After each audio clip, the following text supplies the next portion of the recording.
ঈদের পর ক্রমেই অস্থিতিশীল হয়ে উঠছে ডিমের বাজার। কিছুদিন পরপরই নানা অজুহাতে বেড়ে যায় দাম।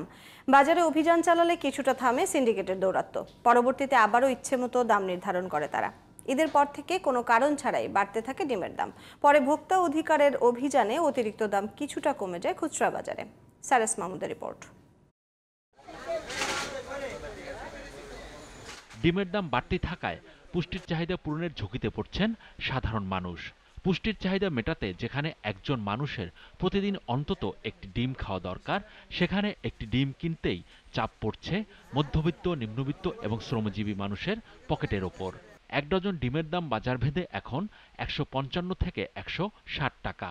কয়েকদিন আগে এক ডজনের দাম উঠেছিল ১৭৫ টাকায়। আমি যখন ছোট ছিলাম ৮ টাকা হালি খাইছি, তো পর্যায়ক্রমে যখন বাড়তে এখন এমন পর্যায়ে চলে গেছে, শুধু অসুবিধা না, মোটামুটি ভালোই অসুবিধা হচ্ছে। প্রতিদিন ভোররাতে বাংলাদেশ পোল্ট্রি অ্যাসোসিয়েশন, ডিম সমিতি, মোবাইল ফোনের মাধ্যমে ডিম ব্যবসায়ীদের দাম জানিয়ে দেওয়া হয়।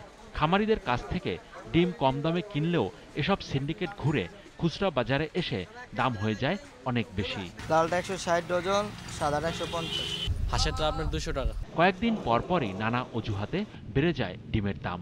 কখনো কখনো অভিযান চালালে কিছুটা থামে সিন্ডিকেট।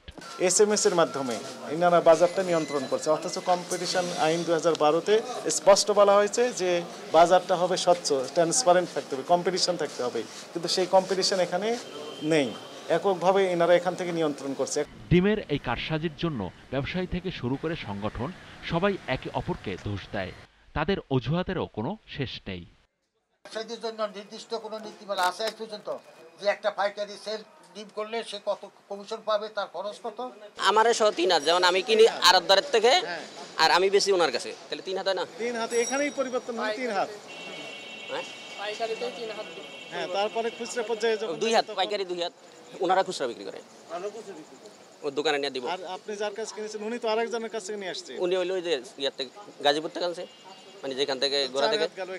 মূলত মধ্যস্বত্বভোগীরাই ডিমের বাজার নিয়ন্ত্রণ করে বলে মত খুচরা ব্যবসায়ীদের। ক্রেতারাও মনে করেন সরকারকে বাজার নিয়ন্ত্রণে আরো কঠোর হতে হবে। Cyrus Mahmud, GTV news, Dhaka.